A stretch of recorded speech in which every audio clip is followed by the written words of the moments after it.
What the fuck is good, everybody? Welcome to another episode of THiNK, where I talk about whatever comes to my mind because that's just how my fucking brain works. Ready? Let's go. Sorry about this video coming to you guys mad late. I swear to God, I'm not being Lauryn Hill about it. Last week I went to the dentist and I had a root canal and my face was all fucked up. And I tried to film, but I looked like Raven Baxter with the allergic reaction. No, I don't have pictures. Don't ask for them. And then yesterday I tried to film and turns out my camera was completely the fuck out of focus the entire time. So here I am for the third time trying to provide you guys with some content. We've got a lot of shit to talk about. Yes, Nicki Minaj was attacked by a Yeti. We're gonna talk about it. There's just three things I want to cover before we get there. One, my entire life the quote has always been, "Oh, imitation is the most sincere form of flattery." No, fuck that. Imitation is the most sincere form of fuckery, and I'm gonna tell you why. I feel like everybody has something that's special about them. Everybody has something that's theirs. Everybody has something unique to contribute to this planet, right? That's why we have our own fingerprints, because we are the only one of us. But I feel like sometimes people who aren't creatives latch on to people who are creatives, because people who are creative, we just spitting out ideas. We're just churning out ideas, just bouncing them off of people that we think we can trust.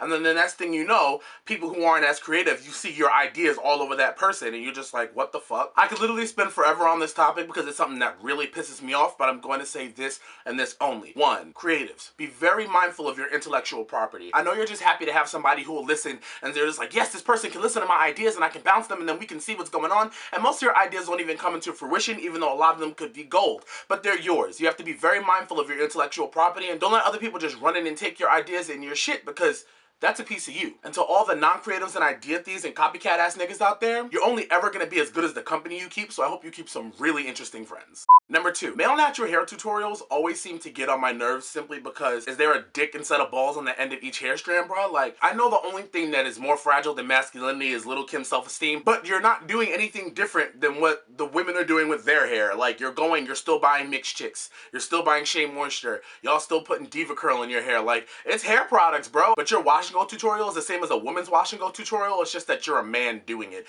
It's really not that serious. And number three, let the cash me outside girl go. You guys have successfully let this little wiggerette into this little smidgen of power because now she has 5.3 million followers or some shit. I don't know. Y'all got her walking around dodging paparazzi, diving into Uber XLs and shit. Her trash ass mama's behind her, the one who was supposed to be rehabilitating her fucking daughter. Now her daughter's on the radio talking about, and fuck Kylie Jenner, and fuck this bitch, and fuck that. And her mom's just like, oh, Kim, you're doing amazing, sweetie. Like, I hate everything about that shit. That mom, first of all, she was supposed to be saving her daughter's life because she knew her daughter was going to get duffed out because she's only 13 and about 85 pounds popping all this big shit. What are you going to do with her when her hype dies down? Because then she's really going to think she's that bitch. By the time she's 16, we're going to have an update on that story, and I bet you it won't be positive. And the only person that we can be able to look at is her fucking mother, because you're condoning this shit. And so now we're off to the main event. On Saturday, I was up in Albany visiting my best friend, and I'm just chilling on the couch, and all of a sudden I get like 4 text messages at the same time. And I'm like, okay, I don't know what's happening. And everybody's like, oh, Remy Ma just dissed Nicki Minaj, Remy Ma just dissed Nicki Minaj, Remy Ma just dissed Nicki Minaj. And I'm like, it's about time.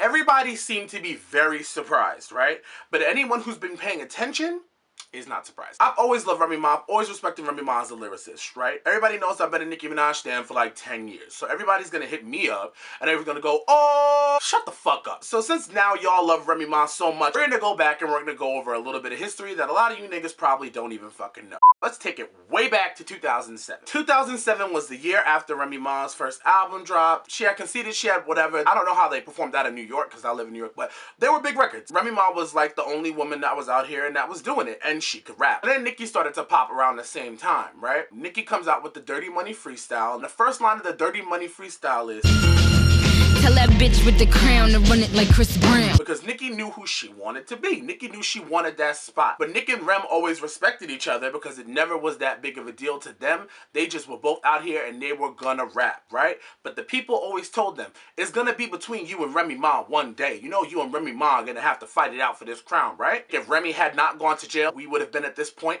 a long time ago, but things transpired how they transpired. So Remy goes to jail. When Remy goes to jail, Nicki's still shouting out free Remy Ma. Nicki even said on the Who's Your Best MC freestyle before Remy went to jail, Name a girl as real as her. Nope, not them. Who's your best MCs? Nick, Fox, and Kim.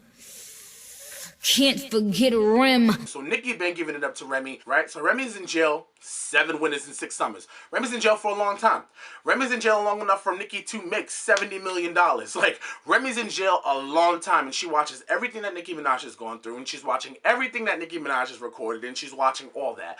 All that is becoming ammo, right? Because she's loading the guns. I don't care what you're saying, Remy's been loading these guns. A lot of those lyrics in that diss track she released, we all know that Remy had this fire waiting. That's just the truth. So Nicki's whole career is spiraling up. Then Remy gets out of jail around 2014 or some shit. She rolls out of jail. She heads straight to the studio. I swear she didn't even get to go home. This song came out so fast. They Don't Love You No More remix. And I have a clip right now prepared to show you where Remy came at Nicki in the They Don't Love You No More remix. Well, yeah, I was on the TV. I was with the PVs. I listened to your CD. Damn, you really wanna be me. Don't care if your name buzzing. You know who the queen be. Della Russo, did your LASIK bitches still can't see me. Could be just rap, but at the end of the day, y'all are still fighting for this crown. So y'all really aren't friends. The best you'll ever be is frenemies, and that's some fake shit. Y'all are not gonna pull that. Like, at the end of the day, y'all could never be friends because y'all both wanted this one thing. I knew something was fishy the minute there was no pictures with the two of them. There's no music with the two of them. Like, what's going on? Nothing. So after Remy goes out, the news on Remy goes cold. No one knows what's happening. Bunch of y'all new Remy Ma fans, did you guys go and listen to the I'm Around mixtape when she got out of jail? I bet you didn't. I did. I can tell you right now it's trash. Remy's a better rapper than she is at making music because Remy was a battle rapper. Like, that's what she does. She gets up in you, there's no beat, and she just balls you to death. But it's not really the best music. It was a dud in her voice. So realistically, Remy goes dormant. So then the next time we see Rem is in Love and Hip Hop. Love and Hip Hop was the perfect promotional tool in order for her to regain the public. Like, people wanted to know who she is now and what she had gone through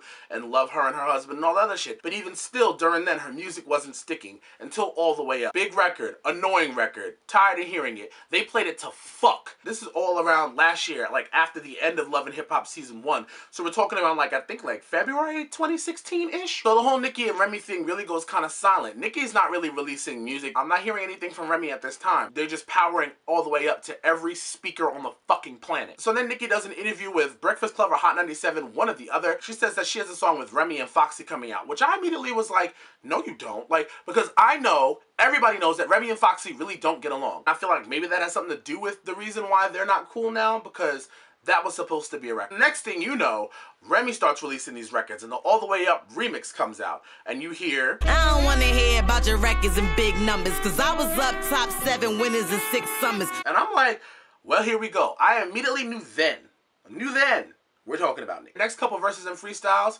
straight up about Nicki again. All this talk about my son and your son. I'm hot and your whole world revolve around me, bitch. I am the son. Bitch claiming she the queen. What? Nah, hardly. Who the fuck gave you your crown, bitch? Steve Harvey? And then we get to the Wait a Minute remix by Fresher, which is a whole verse right at Nicki's head. Same bitches try to call me. That's how I knew y'all was phony.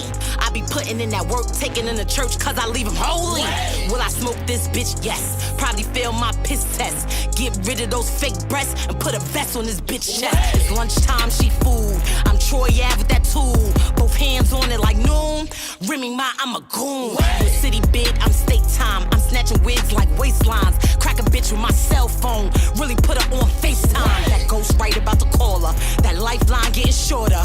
R.I.P. Biggie Smalls.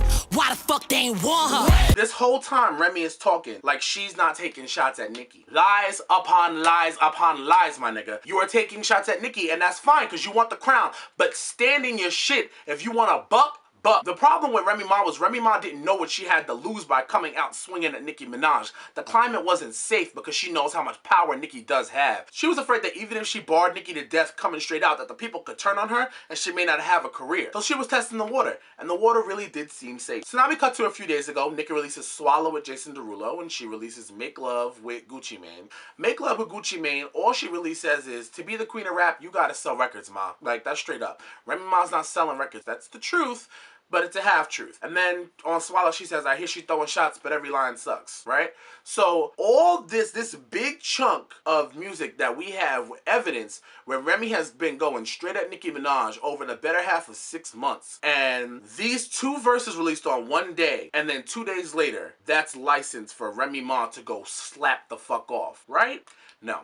Remy's wanted this. It has nothing to do with those two verses. I want to let y'all know right now. Remy's wanted this and Remy's had this in the Stidash. This is not new shit. And everybody's acting like it's new shit that like Nicki just barked up the wrong tree. No, Remy been barking up Nicki tree for a while now. Because the truth of the matter is, if you want the crown, you have to take it from her. So Remy releases ShETHER. You'd be dumb to say Remy didn't have bars for Nicki Minaj. You'd be dumb to say that Remy didn't go the fuck in on Nicki Minaj. You'd be dumb to say that Nicki Minaj should be unbothered by that. Nicki Minaj should be very bothered by that. Because that's the foundation of what rap is. Rap is about lyrics. Come at me and rap better than me if it's real. That's just the facts of the matter. Now we're gonna crack down all the lies in ShETHER. First of all, what she really did was make Nicki look like a hoe, which is the easiest way to discredit any woman, especially a pretty one. You're just gonna say she sucked dick to get where she got? Like, okay, you came up under two niggas, you came up under Joe and Pun. Anybody saying you was using your diesel forearm to hold up Big Pun's stomach while you blew him? Nobody said that to you, so why the fuck you gonna say that to Nicki? Easy shot. And then the Mangled Barbie cover, second of all, is tired as fuck.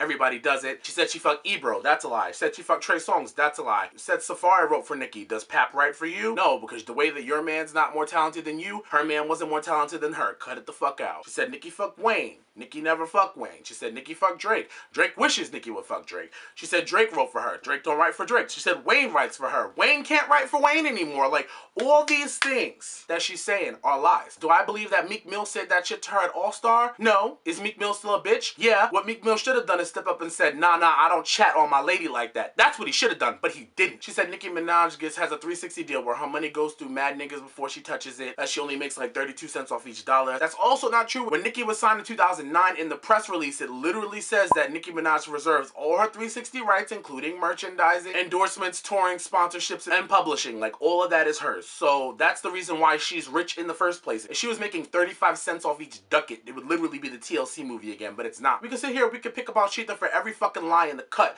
but it's a rap. And Remy Ma has been sitting in a fucking time capsule as rap got soft. And Remy Ma has brought back an aspect of rap that has been lost, which is a good beef, which is just about bars. And in order to win, Nicki needs to respond with bars. Now, Nicki now, it's like 2 days later, Nicki still hasn't released anything, which I understand what Nicki's gonna do. Like, if you follow Nicki's business model when it comes to beef, Nicki's not pressed right now because this is the type of upswing that she's looking forward to start her next album run on. Like, she's not pressed on that. When Nicki releases a song, which she's going to again on Friday, everybody's gonna run and say, oh, what'd she say about Remy? Everyone's gonna keep listening, everyone's gonna play it. She's gonna spin this to her advantage because everything she releases, everyone's gonna run to it trying to see what she said about Remy. Like, that's just the way it is. She's not just gonna put a diss record out on SoundCloud. Nor do I think it would be easy for you to make a diss record about a woman who just spent the last 7 years in jail when she could have been out in the street doing dirt, or could have been out in the street, like, you know what I mean, doing anything. You'd have to know a lot about Remy when Remy hasn't had anything going on in order to make that diss record. So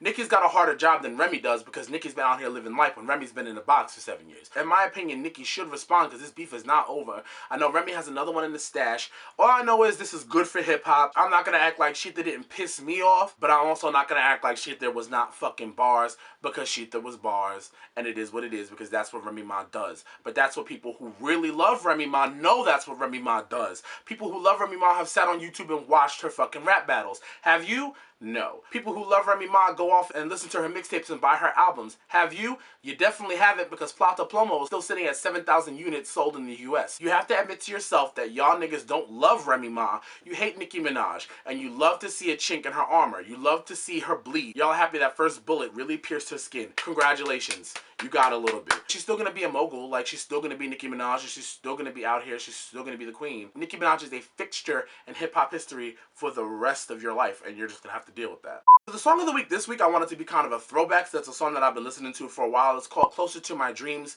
by Drake. It's one of the songs from Drake's comeback season mixtape where Drake was literally just trying to make it, trying to get labels to respond to him, trying to get the women to respond to him, and he just knew he was gonna be something bigger. He was almost at the top of that hill where he had to just roll down the other side and become the Drake that he is today. It's like a moment in time of a man who has won and how he used to feel, and it's very relatable. And I used to love this song, and it's probably one of the first songs that I actually did love by Drake aside from Ransom. So I'm throwing it back to Drake, Closer to My Dreams. I'm gonna leave a link to it in the description box below. I know you've probably already heard it, but if you hadn't, you gotta get into the old Drake because it's incomparable to what's happening now. And that's it for today's Think Tank. As usual, if you like this video, don't forget to like and subscribe. If not, suck a dick, nigga. And I'll be seeing you later. Deuce!